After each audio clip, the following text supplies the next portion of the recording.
Chelsea Football Club looks set to sign Enzo Marcesa, and the question on everyone's lips is, what the hell are they going to do in terms of tactics? Because it is very difficult to judge somebody when you haven't watched his teams, and none of you watched Leicester, don't lie. However, what I did right now is go do the research, compile everything in one video, and implement it in a practical way for you guys to see how this could work with Chelsea's current squad and what Chelsea will need to add to make it even better so that we can actually be a top 14 and maybe even sneakily compete for top 3. So before we get started, hit the like button, subscribe to the channel if you're new because you're clearly enjoying what you're seeing, and now let's break down the analysis. Alright, let's start talking about it in a logical sense and start with the goalkeeper and make our way up. The goalkeeper, Chelsea are going to have to buy a new. The reality is Petrovic is a very good shot stopper, but he struggles with coming for and collecting for crosses. Robert Sanchez is very decent on the ball, but sometimes I think his on-ball abilities get heavily exaggerated by the fan base because everybody makes him seem like he's some kind of Edison or Allison of the world. Where I think he's just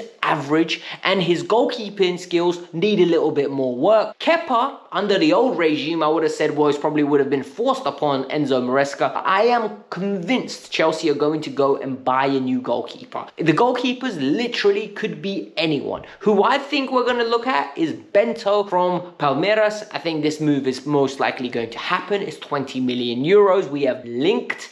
Bolka is another one with the Cobham link, and more importantly with his advanced statistics, because we know our board and our recruitment team is heavy on those stats. They could be linked. So for the purpose of this, I think we are going to utilize Bolka. Reason being, the goalkeeper is always going to be involved with build-up play being an option, so he has to be even better with his feet than he is with his hand. Bolka is the guy I'm going to go for. When you start looking at the right back position, it will eagerly start to develop and quickly become evident that we have got the best in class. Reece James can go into a back three when we are out in possession, or more importantly, you can have the left back tuck in and Reece goes into the midfield. Reece has great range of passing and his engine is going to be absolutely pivotal to this system. His comfortability on and off the ball is going to be amazing, and more importantly, his reading of the game. We have literally got the perfect right back for the system. He can shoot from far, he can pass the ball, he's strong, he's quick, he's athletic, he's intelligent.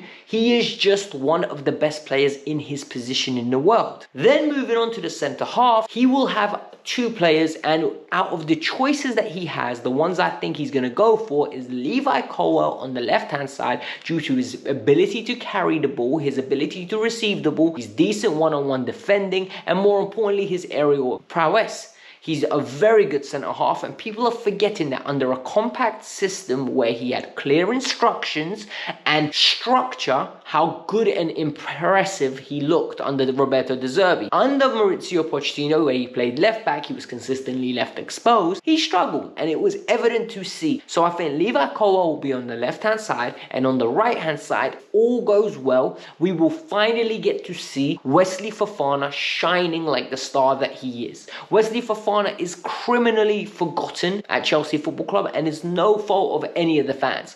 He has not given us a reason to support him. He has not given us a reason for him to stay fit for a consistent period of time for us to get excited over the signing that we had 2 years ago that made me say this might be one of my favorite Chelsea players in a long time. If he isn't fit, we're most probably going to have to consider Badiashile or sign a new centre-half, because I don't think Axel Disasi is the solution. However, the centre-halves have got a big onus to be comfortable in possession, which our centre-halves are, and Fofana and Colwill could be a tremendous centre-back partnership. On the left-hand side, and this is where it gets very interesting, everybody's going to expect me to say Cucurella. However, after the recent comments from Ian Matson, where he spoke about how he's re-energized and how he believes at this moment in time, Chelsea are keeping eyes on him, he still has 2 years, and he wants to see what happens. He feels like he's proven himself at this level. Ian Matson fits that role perfectly. There's no need to go and spend £40 million, £30 to £45 million on anybody when you already have in-house one of the best fullbacks in world football. There aren't many left backs in world football at this moment in time better than Ian Matz. He's comfortable on the ball, he's comfortable dribbling, he's comfortable passing, his reading of the game, his ability to tuck in, and the versatility we'd have literally from Ian Matson going to a 3 at the back or tucking into the midfield or bombing forward would be absolutely amazing. Like genuinely, we could in-game rotate with, okay, Reece is going to go into the back 3 and Ian will go into midfield. No problem. Ian will tuck in this time and Reece will go in. And that versatility just gives Chelsea a different avenue to improve and implement themselves under Enzo Marcesa. And for me, it's a no-brainer. You're not spending any money. You're literally bringing back an asset that you have, persuading him to re-sign a new contract and just giving him game time. He's better than Ben Chilwell. He's as good as Cucurella.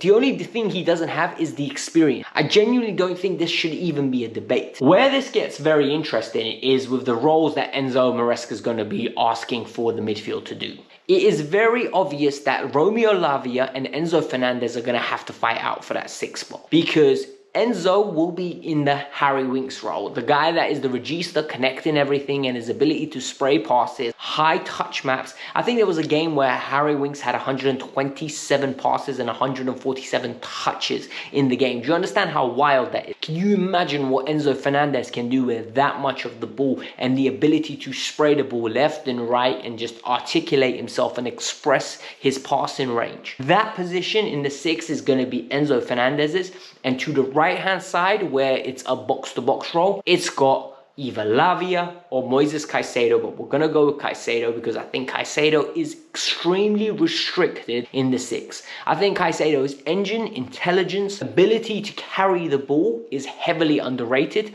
I think his passing is very good. He's got a decent strike on him that he doesn't have the opportunity to express himself because he's always in the single pivot. And I really think that we aren't utilizing the assets that he had by just telling him to sit in and marshal the defense. He's too good of a player to do that. I think we need to enable him to express himself, and also with his pace and with his intelligence, the recovery will be amazing when we clog up the midfield if we lose the ball, or if they lose it high up, he can press and we can win it back earlier. On the left-hand side, this is where it gets interesting. I think against the smaller teams, you most probably will see Carney Chukwuemeka or maybe another midfield body in Andre Santos. However, in majority of the games where Chelsea will have a deep block to unlock, I genuinely believe this is the role for Cole Palmer. Cole Palmer is going to be absolutely amazing in that role. The ability to pick up the ball in half's pocket and essentially play in that number 10 role and spray the ball through into sliding runners into those pockets where they're essentially in the final third is going to be uber important. I think Cole Palmer's season last year was very good production-wise. I think he got like 27 goals in all competitions, 14 assists. We don't need that from him. The reality is what we need is somewhere between nearly 20 goals and 10, 15 assists. However, we just need more performances of that magnitude and his teammates to come up to that level. Once they do that, we have got one heck of a team. And if Cole Palmer's in that left row, the front 3, they've got one heck of a job to do. The front 3 is very interesting under the Enzo Marcesa role because the 2 wingers, both of them, are going to have the opportunity to hold wide width, but then eventually come inside and almost be inside forward. The players are very exciting, they're very interesting on the ball, and more importantly, they're given a lot of freedom to express themselves in the final third. However, prior to the ball reaching there, they have to be disciplined and work hard. So what's going to happen is, on the left-hand side, I think the gentleman picks himself. It's going to be Christopher Nkunku. Christopher Nkunku is going to play on that left-hand side. He's going to be drifting in almost as an inside forward, 1-2 touches with Cole Palmer, running in behind, stretching the defense, and having all of the skill set to express himself. And with his finishing prowess, I can see him get a lot of numbers. Like, genuinely, I don't think people appreciate how good of a finisher this guy is, and more importantly, how intelligent and fabulous his feet are. He is a very good footballer, and on that left-hand side, he's genuinely going to cause an awful lot of problems. On the right-hand side, this is where I believe we lack quality. I think whilst Noni Madueke is developing into a very fine player, he needs time, he needs game time, and he needs trust.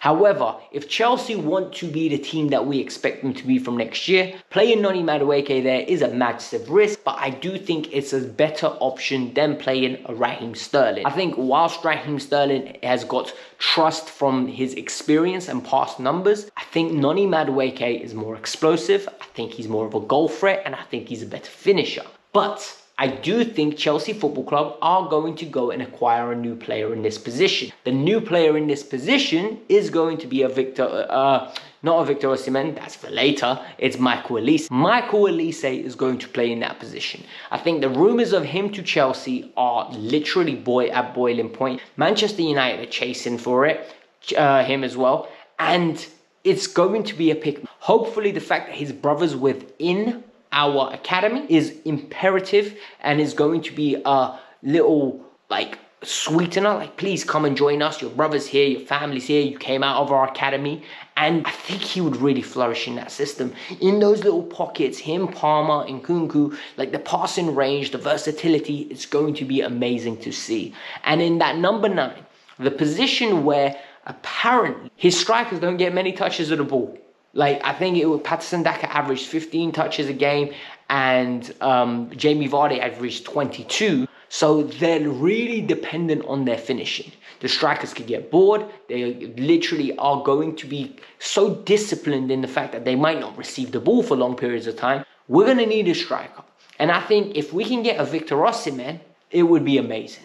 Anyone of that magnitude, a Vlahovic, potentially a Sesko, just to be there to get on the end of things. It would be very nice. A Gyökeres. Personally, I think Chelsea are going to go in after Victor Osimhen. Whether we get him or not, Napoli have no European football. The deal's going to be very expensive. It's going to be very hard for us to sign it off purely based on the fact that there'll be a lot of agent fees and a lot of money to invest into this move, and if it goes wrong, boy, are there going to be consequences. Like, people are going to lose jobs if this move doesn't work out. So I think Chelsea will do that, and this would be my lineup. So to summarize, literally Bolker in goal, Reece James, Colwell, and Disasi, and Fofana. On the left hand side, we're going to have Ian Matson, Enzo, Caicedo, Palmer, Olise, Osimhen, and Nkunku. I genuinely think this team will be more than good enough to finish in the top 4.